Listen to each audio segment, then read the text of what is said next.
listening to the Minnesota Progressive Repartee, a show about... Wait, repartee? Is that a word? Is that what I was supposed to say? The heck is repartee?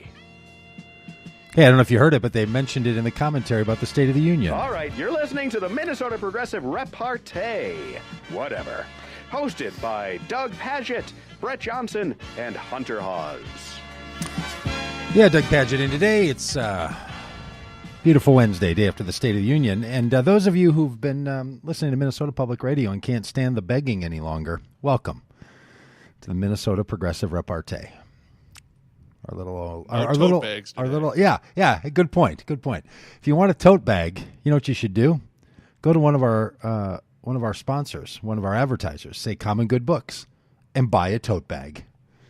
If what you're looking for really is a tote bag, go support small business. Let's support this radio station and get yourself a tote bag instead of just buying a tote bag from your public radio station.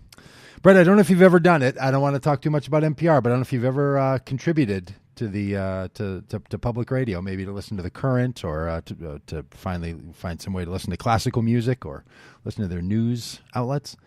But you got to pay extra for the gifts. They tell you that you get a gift, for a $10 donation or whatever, but then there's a handling fee on top of the gift that you have to pay for it. I've never given, so they have those convenience fees that you sometimes pay for like tickets. It's like plus shipping and handling to get your Mr. Microphone off KTEL.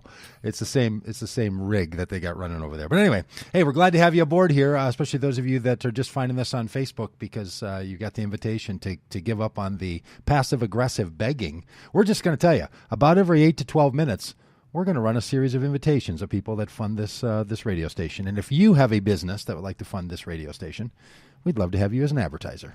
Straight up. Everything's fair and fair deal around here.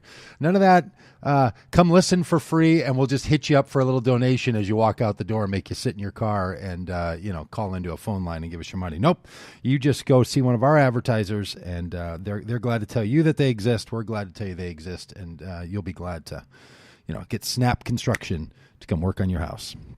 That kind of thing. None of those foundations, the Koch Foundation, the Koch Brother Foundation, they're not sponsoring us either. No, we need some foundation money. Yeah, we need some Ford, some Templeton Foundation money, some of that big dollar stuff. But then you know what it would do? Then we'd feel ourselves beholden to them. Then we'd feel ourselves tied in to what our big corporate funders have told us we have to talk about. Not us. We're just tied to our local advertisers. Yeah, if we get that foundation money, all of a sudden you'll be hearing us telling you why fracking is so great. And Speaking of fracking, how about that state of the what the fracking was that thing last night? Did you watch it, Brett? I know you were thinking you were going to maybe boycott, or you just had other things to do. You can do some laundry. I did end up actually watching it, but I got the commentary from the Majority Report with Sam Cedar. They were kind of doing riffing on it in the background as it was playing, so that made it more tolerable. Yeah, I was. I too was. I was off my couch a number of times last night. I mean, I shouldn't get that riled up. I'm like a sports fan when it comes to that political stuff. I get all agitated. Myself all wound up, but it was I mean the fact that it's a thing, right? It is the Super Bowl of politics, national federal politics. There's no doubt about it. I'm not sure if it was more the halftime show and just as unattractive as that halftime show was, but I got to tell you, there's a little meme going around of 1 4-second clip where Speaker of the House Nancy Pelosi is clapping at Donald Trump. And I have it playing on a screen in front of me right now, and I have to take it off because I can't stop laughing looking at that. I mean, everything about it is just so awkward, and I just feel like she's trying to cheer him on for a particular something that she thought he really should support. I can't remember what it was. Some benign promise that the president made, like his benign promise to fund the ending of childhood cancer by committing $100 million over 10 years. That kind of promise, like as a person wrote on Twitter last night, yes, finally a president who opposes childhood cancer. Of course, presidents oppose childhood cancer. And the idea that you're going to spend $100 million in 10 years You're going to commit only $100 million to deal with childhood cancer. For the love. You and your cronies spent $107 million on your inauguration activities that are going to be under investigation as nothing more than a criminal enterprise, Mr. President, that the rest of your administration and Trump organization has been for 40 years. You spent $107 million on your inauguration, and you're committing to spend $100 million of federal government money over 10 years on childhood cancer. And you have the nerve to stand there and act like people should applaud that. It's like you have recognized that childhood cancer is a scourge on the human spirit in this country. And what you threw in was less money over 10 years than you spent on your own party and celebration for your election. Unbelievable. Unbelievable, this guy. I mean, it never, ever ceases to amaze me how pathetic he can be on issues that you would think he finally has something worthwhile to say. Yeah, I mean, look, the thing about a State of the Union, just to rant for a second, or the state of the state for our governor, or the state of the city, or the state of your life on New Year's Eve, whatever these things are, they're aspirational, right? Point being, you can say whatever you want. They don't really set an agenda. Nobody holds any kind of a candidate to what, or a president to what they said when they were giving the State of the Union. They might hold a candidate to what they say when they're on the campaign trail, but nobody. When was the last time a president made a really great promise during the State of the Union and anyone held them to account for what they promised during the State of the Union? It's literally a freebie to just say whatever we want. Why didn't he just say we're going to spend $10 billion on childhood cancer? They're not going to over 10 years. I mean, you're only going to be president for, another 700 days, most likely, if not less than that. And if more than that, you're only going to be president for another 6 years. You could push a 10-year promise on childhood cancer eradication onto 2 more presidents if you want to. Why would your promise to solve childhood cancer be for less money than you'd spend on your own party? Between the corruption, which is full-time business of this president, and the incompetency, it just pushes me out of my mind, this guy. And so, look, does it matter what he says? No. But the fact that they can't even get a promise that would be worth much of anything. And then to not bring up the shutdown, to not bring up climate change, to not bring up Russian intervention when you say one of the things we want to do is keep this country safe, and all of your intelligence agencies have told you that foreign adversaries are trying to discredit our elections, and you don't bring it up. I mean, you could have said, I'm going to throw $150 at trying to stop cyber attacks on our elections. Friggin' $100 million for childhood cancer eradication over 10 years. Unbelievable. Hey, Jim in St. Louis Park, you got a thought about this? Well, I am very bummed that Norman Goldman is going off the air. And I'm kind of stumped why liberals and Democrats don't understand. We've totally let the right dominate radio for 50 years now. We need to buy radio stations and put money and funding into liberal radio. And why don't Democrats and liberals get it? And then I was kind of wondering, too, if there would be any way, do you think that Al Franken would possibly jump back in and take Norman Goldman's time slot? God, wouldn't that be great? Yeah, it would be great. Yeah, We'll have to see what ends up happening here, Jim, on what'll be happening here in our programming once Norman unfortunately goes. We'll have something soon for you, Brett. For those for whom that I love Norman. Yeah, I do too. For the news, for those for whom that news is just coming to them, do you have any update beyond Jim's comments there about what's going on with Norman Goldman?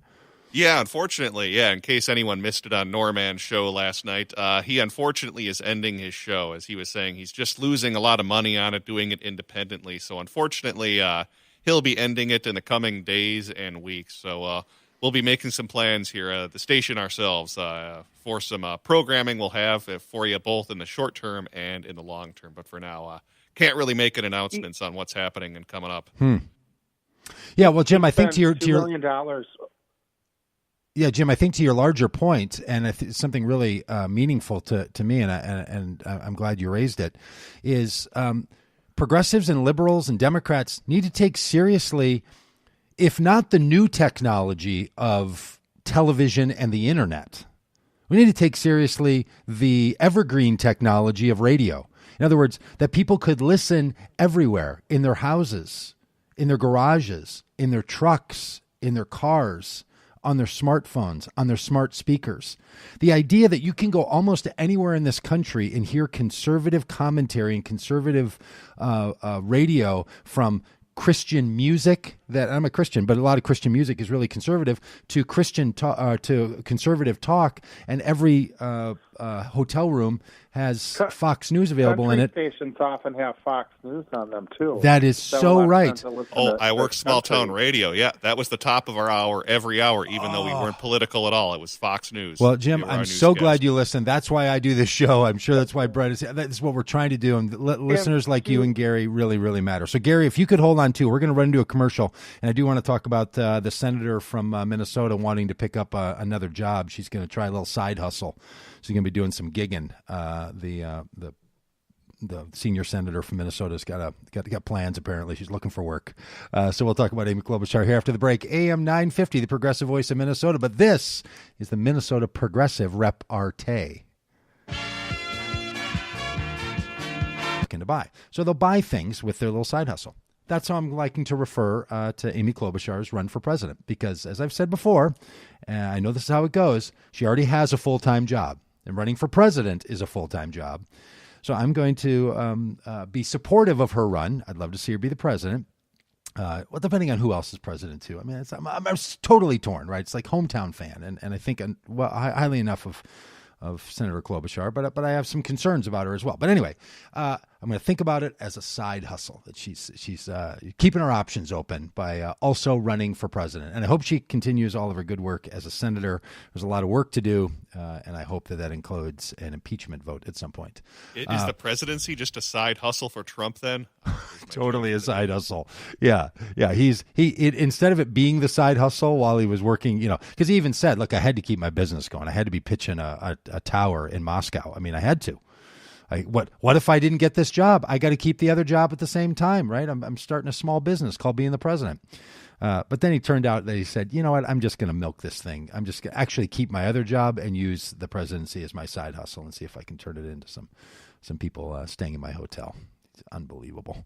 But hey, Julie, you've got some thoughts about Senator Klobuchar. I have gathered you together, you people of Minnesota that I have always dearly loved, to tell you that I am going to stay loyal to Minnesota. I am not going to run for the presidency. It's too important, but we have to go forward in this state and in this nation. Well, that's what you're hoping for, Julie. No, I'm not hoping for. I'm just, Boom Island, what a Mickey Mouse place to announce a run for the presidency. Are you kidding me? But, in case I could be wrong, and I'm never wrong about anything, the only thing that concerns me, like if she got the nomination, I know 54% of Democrats want, at this point in time, a moderate candidate. Sure. And we don't like to hear, those of us who are passionate progressives, we don't want to hear that, but that's the reality. That's reality. What worries me is if she went on one-on-one to Donald, besides the fact that however funny and charming she is, I don't think she's got the charisma to go nationally, but let's just say it works because people are sick of charisma. It worries me that the Democratic base will kind of be unenthusiastic, like they'll vote for her, but there won't be the fire. Yeah. And the same thing that happened to Hillary might happen to her. What do you think? Well, I do worry about that very same thing. Is exactly my critiques, that the kind of moderate policies aren't going to fire people up. Her temperament and personality, she's solid, she's good. But is that what you want in a presidency? The other day I made the argument that the presidency has two sides to it. It has the executive branch side, where you have to oversee 15 departments, 15 cabinet members that work with you to do that. You have to run the executive branch of the federal government. I think she's well suited for that. There's another side, though, which is to be the spiritual, emotional, spirit of the country kind of spokesperson, right? The one that has the bully pulpit and speaks on behalf of the country and rises us up when we need to be risen up and soothe the emotional spirit of the country when that needs to be done by a president. That side, which requires passion, it's a really hard job to find someone who's competent in doing both. I worry about her on that side. And elections get one on that other side. She's far away from the big money in Minnesota, the big money on the East Coast, the big money donors on the West Coast. What do you think about that? I think that's okay. I think she has built herself into those networks, and she's going to be fine. I think that's probably okay. I think she'll get if she gets the nomination. But I don't think every person running for president runs for the presidency only with the prospect that they're going to win the primary and win the election. I think sometimes they're wanting to move the conversation, or they're trying to lobby themselves into other parts of the executive branch, like being a vice presidential nominee or becoming a person who's appointed to a cabinet position. So it's another way to get yourself into the national conversation, I think that's what she's doing. More likely to be it for her, or positioning herself from 8 years. But I think 8 years now. But I think you've hit the nail on the head. Thanks for listening. Yeah. Hey, Julie, thank you for listening. Are you kidding me? Hey, Gary, sorry to keep you hanging on so long, buddy. One good thing about Amy is we never quite got any Democrats from Minnesota. The year Humphrey didn't make it, that really was a big upsetting year for me, because the Democrats beat ourselves that year. But, I always thought she was a little bit too moderate, but somebody let me know her record wasn't too much different than Franken's. She just plays a more laid-back approach. Well, that could be. She got a heck of a way of getting non-political people to support her, vote for her, and people that call themselves independents, whatever that means, and to support her. So she's a good vote getter. If she can catch on nationwide, you never know. Yep, Gary, great point. Thanks, Gary. I'm just going to cut you off, Gary, because I want to get Grant in. I think you're right. I'll just say this. This is a big country, and the ability to sort of win over a state or to win over a country are often different skill sets. Hey, Grant, we just have a couple of seconds, but I did want to get you in on this Klobuchar bit. Hey, Doug, this is Grant. How are you? Hey, Grant, I know. Good to hear from you, buddy. Yeah. You know what? Everyone's frustrated with Amy if you're a progressive, as I am, and as you are. But, I kind of want to speak on the other side of this. Okay. I think her candidacy could bring a spotlight to Minnesota and some of the stuff. I think we're moving faster than many states on climate change. Yep. I hope we're going to move faster on health care, certainly on paid family leave. And to have a national spotlight on that during the next presidential election, however it turns out, however well she does, I feel like could be good for the country. Grant, great point. Maybe my bit about joking with her about the side hustle, like treating it like getting an Uber job, is not the only way to think about it. Maybe this is part of her role as a senator representing the state of Minnesota in the national conversation. Maybe we have to cleanse the palate for the country of how they think about Minnesota based on the last time that the governor of Minnesota ran for the presidency, the nomination for the presidency in Tim Pawlenty. So you're right. Maybe she's making a big pitch for Minnesota in running for in stating her candidacy. Great point, Grant. Thanks for listening, buddy. Hey, we'll be back here with the Minnesota Progressive Repartee after the break.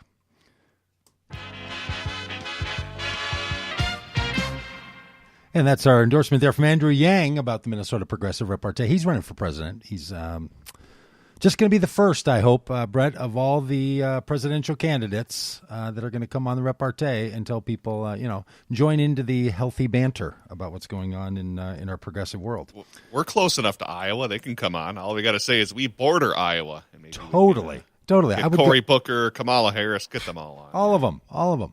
I'll tell you, I'm really doing some thinking about that Kamala Harris. I feel like she's got the vibe. I feel like she's got the energy that her campaign is going to be the one that people are going to be kind of rallying around. And she has some issues for a lot of us progressives. I don't know if she's as progressive as some of us want her to be, but boy, I'd rather be pulling a president more progressive than trying to stop a crazy person from being the president. So. Comment about her not on the presidency, but I don't know if you saw her last night. Her facial expressions were very good during the State of the Union. Just, I can't believe how dumb this guy is. She had good facial expressions, I thought, last night. She did. I appreciate that a lot. She apparently knows how to think about what she looks like when she's sort of imagining the camera on her, which is a trick you have to do in media. Because if you're on, oftentimes you're having to be in an out-of-body experience and sort of just imagining what you look like in relationship to, a camera being in your face. Because nobody looks like they look when they're on camera, right? Cameras do a weird thing to you. So I'm sure she was thinking at every moment, I could be the cutaway right now. And sometimes she would slump her head and get that kind of look. And I'll tell you what, she was sitting next to, not to be like we're junior hires gossiping about what happened in the lunchroom, but she was sitting next to Sherrod Brown, who is the senator from Ohio. And I think Sherrod Brown has the kind of progressive attitude about politics from the kind of white working class Ohio attitude that really comes together in a powerful way. I think he could represent a real crossover, and if he's the candidate and somebody else is the running mate, or if he serves the role as the running mate to round that out, that could be really powerful. And noticing that they were sitting together last night looked pretty good to me. Brown and Harris, or Harris and Brown 2020. I could see either of those. That seems like it. Not, I know this is the day when we're going to be talking about our own stepping out, but I think we can wait till next week to see what Senator Klobuchar wants to add in. But anyway, that seemed interesting to me. And it's the day after a State of the Union is when I really start thinking about what do we want in a president, because someone watching that or sitting in that room, and I think it was probably someone sitting in that room, in 2 years is going to be giving that speech. Now, it won't technically be a State of the Union on the year that the person takes their inauguration. They call it something else. They just call it an address to Congress. Do you know about this? That you only really you have to have been the president for a full year before you speak specifically to the State of the Union. They call it something else. But anyway, there were people sitting in that room. Elizabeth Warren and Cory Booker and Kamala Harris and Sherrod Brown and Amy Klobuchar and all these people looking up there thinking like, oh boy, I'm thinking about who I'm going to invite to sit up in the gallery when I'm here. There's no way those people are not thinking about that all the time. I mean, I'm not running for president, and I think about what it would be like. So I can't imagine being so close, being already a national figure at the federal level, and knowing that you're going to be announcing your candidacy or you're already running for president, and you're sitting there watching this guy give it. It's like being the freshman on the volleyball team and watching the seniors playing. Like, oh, that's my slot next year. Like I'm taking that spot, and. So I imagine that's going through their heads all the time. And I think for those of us who are progressive, or even just those who are Democrats, I know not everybody listens to the station or either on air or online, would count themselves as a full progressive. But even if you're a Democrat, what we want to do is be sure that we continue to apply the pressure to our elected officials, right? The thing I want to learn for myself, and I hope all the rest of us do as well, is that electing a president, like we did with Barack Obama, is not enough. Barack Obama was constantly saying it takes all of us. We have to maintain the pressure. So if you find yourself being more progressive than whomever the candidate or whomever the elected official is, use that progressive attitude to win the argument, to drive them forward. I heard a great commentary last night about Donald Trump and what he lacks. And what he lacks in this particular commentary was the ability to persuade. That he actually doesn't move anyone. the number, the percentage, and probably the very people who voted for him are exactly the same. 35% base, 45% high. That's what he's got. He hasn't persuaded anyone on anything.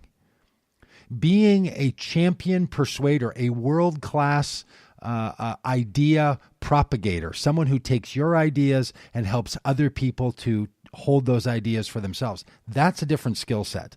And that's what progressives need to do with all of our candidates and with all of our elected officials, is to apply the pressure so that they will start to take on the ideas, to become those who are artful in the craft of persuasion.